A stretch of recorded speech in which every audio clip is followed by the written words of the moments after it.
ravie une fois de plus de vous retrouver pour les rencontres de Virginie. Donc une nouvelle interview aujourd'hui. Après avoir interviewé des chefs d'entreprise, on va un petit peu changer de domaine, mais finalement pas tant que ça. Et on est aujourd'hui avec un champion sportif, un grand champion sportif, puisqu'il est quintuple champion du monde de karaté. Bonsoir Célina. Bonsoir. Merci de nous accueillir. Et donc j'avais très envie de t'interviewer parce que je pense qu'il y a un vrai parallèle entre le mental du sportif et le mental d'un chef d'entreprise. Je Absolument. pense que ce sont des atouts qui sont nécessaires. Et donc j'avais envie déjà que tu nous racontes un petit peu comment tu as commencé ta vie sportive. C'est très simple. J'ai à peu près 14 ans et il y a mon cousin qui m'appelle pour me dire il y a un super film de karaté. On aimait bien, c'était l'époque de Bruce Lee, Jackie Chan. Mais là, il me dit non, il y a un tout nouveau type là qui est vachement bien, c'est un Américain. Il faut vraiment que tu viennes voir le film, il est super. Et en fait, il s'agissait de Jean-Claude Van Damme, du film Bloodsport. Ouais. Voilà, et j'y suis allé. Et ça a été le tournant décisif de ma vie. Et je me suis dit, je vais faire du karaté et quand j'aurai 30 ans, je ferai du cinéma. Ah, donc le but du karaté, c'était Ouais. pour faire du cinéma. Oui, c'était vraiment le karaté, c'était pour moi une étape, une première étape. Mais l'étape finale, la destination finale, c'était le cinéma. Et c'était pas tard pour démarrer le karaté? C'était très tard. Très tard, tout le monde me disait que c'était trop tard, que je n'y arriverais pas. Ouais. Évidemment, j'étais en France, hein, donc on a un peu malheureusement des fois cette mentalité-là. Et à force de courage, de détermination, d'insouciance et de volonté extraordinaire à cet âge pourtant si jeune, mais j'ai réussi à être champion du monde 4 ans après, à 19 ans. Et qu'est-ce qui t'a motivé? Enfin, donc j'ai compris le cinéma, mais à partir de quel moment tu t'es rendu compte que tu pouvais avoir un titre? Et comment est-ce que tu as vécu ça? Qu'est-ce qui t'a fait avancer à ce moment-là? Ben en fait, c'est souvent l'entourage qui commence à dire des choses dans ce sens-là. Tu es doué, c'est bien ce que tu fais, il faut que tu persistes, tu as vraiment des qualités exceptionnelles. Donc quand on est jeune, on ne prend pas trop ça au sérieux, on se dit, bon c'est flatteur, hein, mais on se dit que bon, c'est tellement intouchable d'être champion d'Europe, même champion de France. Parce que ce qui m'a motivé après, c'était on prend vite le virus de la gagne.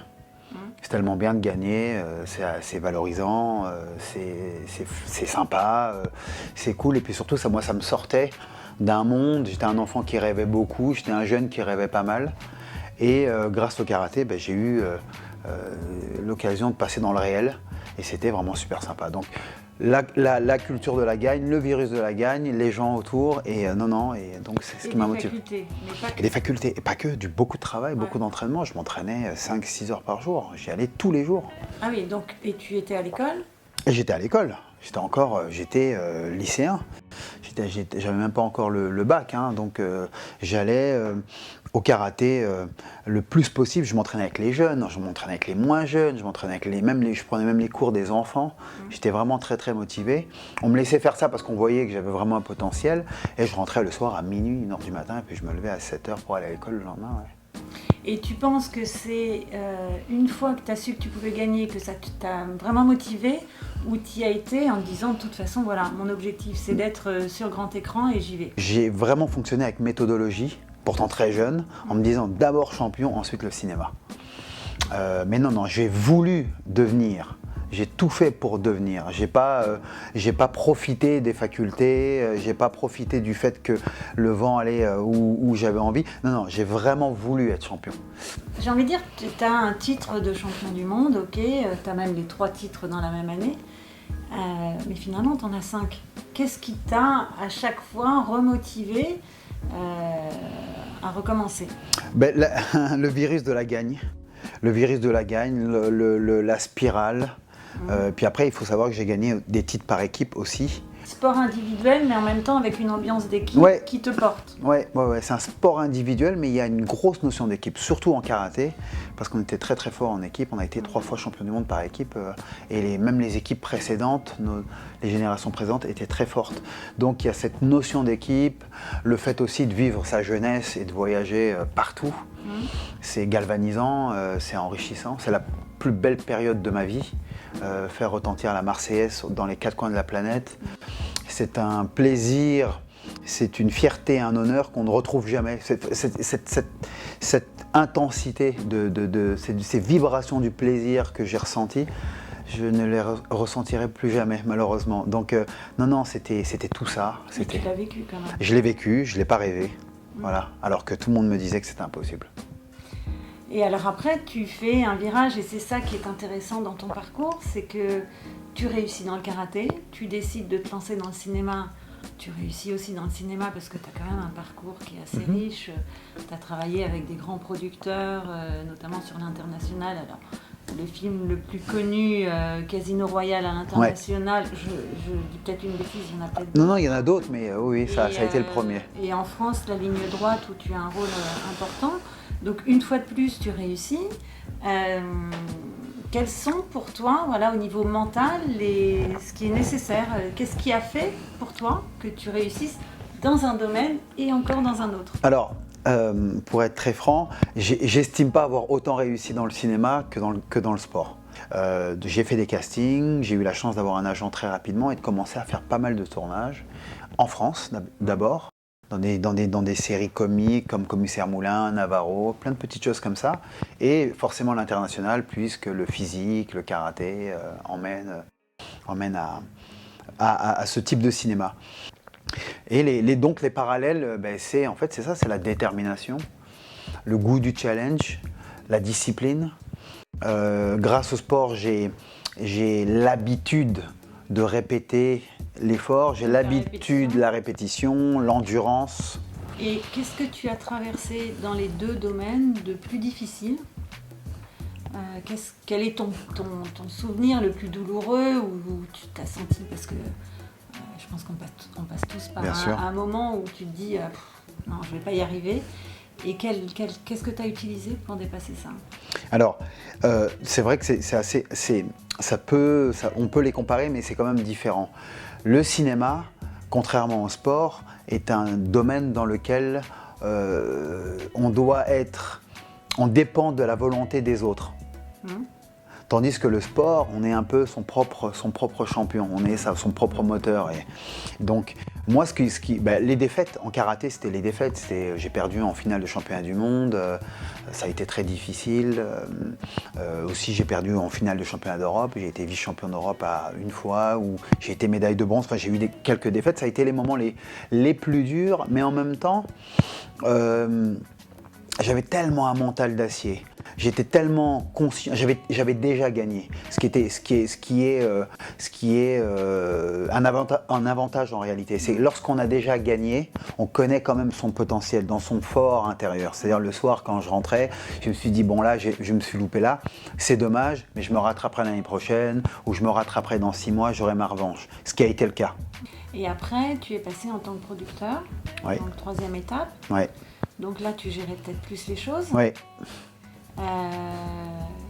Qu'est-ce que tu as appliqué de ton mental sur ton démarrage? Le métier de producteur est là justement pour pouvoir faire les choses. Et moi, ce qui m'a plu, c'est que je pouvais faire des choses. Je peux fédérer des talents, je peux mener des projets à bien. Et ça, c'est... Tu as aussi une démarche. Bien sûr, il y a une démarche. Tu n'arrives pas producteur ou... j'imagine qu'il faut que tu persuades des financiers. Bien sûr. Mais j'ai toujours, bien sûr, une rigueur. Et puis, il faut être cohérent. Il faut avoir aussi, j'allais dire, l'étoffe. Il faut l'avoir en soi. Tout le monde ne peut pas être producteur. C'est énormément de responsabilités. C'est courir derrière les financiers. C'est fédérer les talents. C'est s'assurer que les projets se fassent malgré les égos, les susceptibilités des uns et des autres. Donc non, c'est une fibre. J'avais cette fibre-là. Voilà, c'est plus une fibre. J'avais cette fibre-là, j'avais monté des spectacles d'arts martiaux avant, j'avais monté des pièces de théâtre avant, donc j'ai toujours été une espèce d'entrepreneur, très entrepreneur, même quand j'étais très jeune. Je formais les équipes de sport, j'étais capitaine de l'équipe de France de karaté, donc j'avais cette fibre-là qui m'a toujours suivi. Ouais, mais Cédina, tu me dis, j'avais des aptitudes, c'était facile finalement en karaté, j'ai jamais perdu. J'avais des aptitudes pour... est-ce que tu n'as pas plutôt une faculté de t'adapter et de plonger dans le milieu dans lequel tu es et d'en faire le tien? Oui, oui. Alors, ouais. Alors, parce qu'avoir des aptitudes partout, j'en doute pas. Hein. Ouais. Je doute pas, mais je pense qu'il y a certainement d'autres qualités que tu as su développer. En tout cas, d'autres envies, d'autres velléités. C'est vrai que j'aime le goût du risque. Enfin, j'aime vraiment ça. J'aime me lancer, pas à corps perdu, les yeux bandés. Une fois que je détermine un secteur qui me plaît, j'arrive à le sentir, j'aime aller au bout des choses. J'aime vraiment l'explorer au maximum. Et j'aime entreprendre, j'aime la rencontre, j'aime le challenge, j'aime cette espèce de motivation qui me réveille tous les matins et qui me dit « Allez, on y va, aujourd'hui on va faire ça, c'est pas ton domaine de prédilection à la base, mais tu peux y arriver. » J'ai cette fibre en moi, c'est sûr. Donc, je suis un vrai bosseur, je travaille beaucoup, depuis très longtemps. Il n'y a pas de secret là-dedans, j'apprends vraiment mes fiches. Quand je rentre dans un domaine, j'y vais à 100%, pas à 90% mais à 100%. Et donc, forcément, avec le travail, on arrive à compenser le manque d'expérience, parfois, pas tout le temps. Mais oui, c'est un peu ce qui me caractérise, j'adore aller à fond. Je vais à fond, je recule pas, je vais au bout des choses. Et pour l'instant, ça fonctionne plutôt pas mal. Mais je pense que ce qui me caractérise, c'est d'aller à fond et de me donner. Et je prends du plaisir. Je prends du plaisir même dans la difficulté, parce qu'il y en a beaucoup. Personne ne vous attend dans le domaine que vous choisissez. C'est vous qui décidez d'aller. Donc personne n'est là pour vous rendre les choses faciles. Il y a des gens qui vous aident. Il y a des bonnes personnes aussi. Il faut leur rendre hommage. Et tu t'amuses de la difficulté. J'aime ça. Ouais. J'aime ça. Des fois, j'aimerais bien que ce soit plus facile aussi, il faut être franc. Oui, et des fois, ça serait bien que ça marche. Ça va pas te bloquer, ça va pas t'empêcher d'avancer, au contraire, ça peut te stimuler. Ah, c'est un stimulant. Moi, ça me galvanise, hein, le challenge. Et puis encore, comme je disais tout à l'heure, il y a tellement de choses que les gens pensent qu'il est impossible de réaliser, que j'aime peut-être quelque part prouver qu'ils ont tort. Donc ça, c'est une motivation supplémentaire. Oui, aujourd'hui, tu n'es plus obligé d'aller à la salle de sport.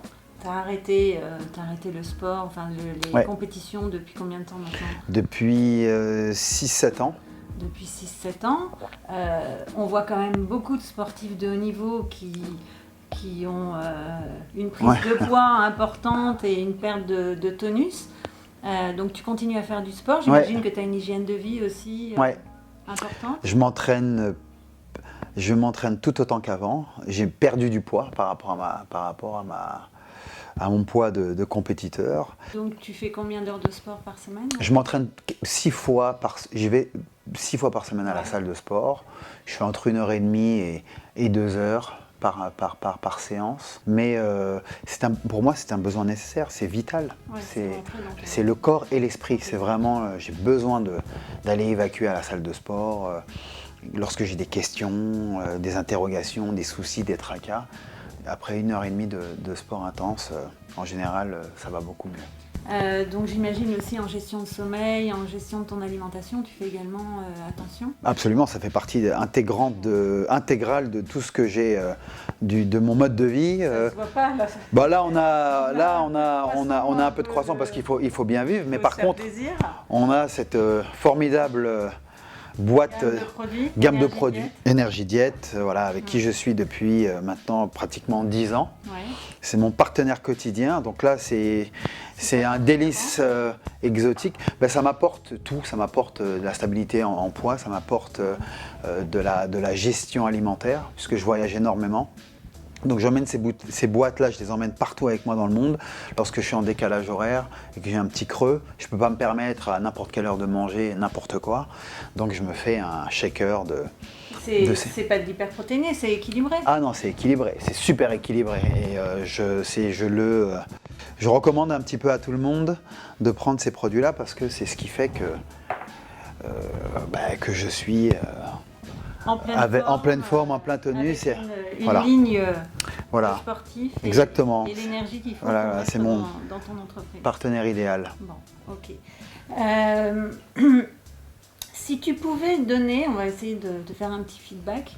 Okay. Si tu pouvais donner un conseil à Cédina Baldé, petit garçon, qu'est-ce que tu lui donnerais comme conseil? Ou alors peut-être, je crois que tu es papa. Ouais. Si tu avais un conseil, mais bon, avec ton parcours à toi, qu'est-ce que je me dirais aujourd'hui? Ouais. Je me dirais deux choses. Ne change absolument rien. Et merci. Parce que tout ce que j'ai aujourd'hui, c'est grâce au petit Cédina Baldé, qui n'a pas lâché, qui a été déterminé, qui avait des rêves, et qui les a tous quasiment réalisés. Et malgré la difficulté, malgré le niveau social qui n'était pas très élevé, malgré la pression de la population, des gens, les médisances, il a réussi à transcender tout ça en un formidable champion. Donc merci beaucoup. Si je pouvais retourner en arrière, c'est ce que je ferais. J'irais lui serrer la main, j'irais même lui claquer une bise. Et puis, c'est ce que je dis aussi à mon fils, c'est n'écoute personne. Si tu aimes quelque chose, fais-le. Et papa sera là pour t'aider. C'est beau. Et alors là, on va te vieillir un petit peu. Tu as 99 ans. Tu es devenu, je finis mes interviews tout le temps comme ça, tu es devenu un sage. Un sage. Qu'est-ce que tu te donnerais comme conseil aujourd'hui pour le reste de ta vie? Je me dirais, profite de chaque instant. C'est pas mal ce que tu as fait quand tu étais jeune, mais profite de chaque instant. La vie est courte, la vie est belle, la vie est magnifique. Il n'y a pas que le travail. Regarder le ciel, parler avec des gens, les gens qu'on aime ou les gens qu'on ne connaît pas. Avoir le meilleur rapport qualité-temps possible pour les 50, 60, 70 ans qui te restent à vivre avant d'arriver à 99 à peu près. J'exagère un peu, mais ça doit être à peu près ça. Profitez de chaque instant. Et moi, qu'est-ce que je peux te souhaiter aujourd'hui, Cédina? Beaucoup de santé et beaucoup de projets, beaucoup de films. Voilà, d'arriver à mener à bien un autre gros projet qui devrait arriver dans pas longtemps là. Très bien, mais écoute, on aura hâte de voir ça. Ouais. Merci beaucoup du temps que tu nous as consacré. Plaisir. Et puis à très bientôt. À bientôt. Au revoir. Merci. Au revoir à tous.